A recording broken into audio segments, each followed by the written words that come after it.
I was just a youngster there at West Avenue, it seems that they were always there.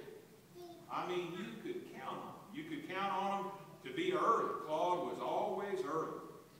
And they sat down in the front middle, in their accustomed place.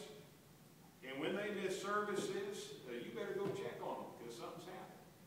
They're either out of town or they're sick, but you'd miss them because they were constant in all weathers. And then when I was older and I went off to college and came back, guess who was still there right in the same spot? It was like I had never left. Claude and Beth were so constant. And when Beth grew ill and later died, they didn't stop. You know, that didn't stop Claude from coming.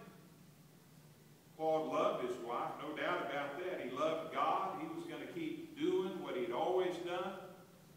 And friends, he was as steady as the best clock in town. He was in his spot. He was ready to serve God. And when the congregation moved out here to University Oaks, Claude moved right with it. And he kept his accustomed spot. And he'd come way early, Doug mentioned that. He'd come way early to services, sometimes an hour early. But he was going to be there. And Claude always found was kind of a funny fellow to talk to. And if you asked him how he was doing, he would always reply, I don't know. Can't you hear him say that? I don't know. And I tell him, Claude, you're doing just fine. I'll tell you when you're not doing fine. You're doing just fine. And he'd say, okay. And then his other favorite saying was this. He'd come an hour early, and he'd sit down, and then he'd say, I guess we can start. And I'd say, okay, Claude, we will in about an hour.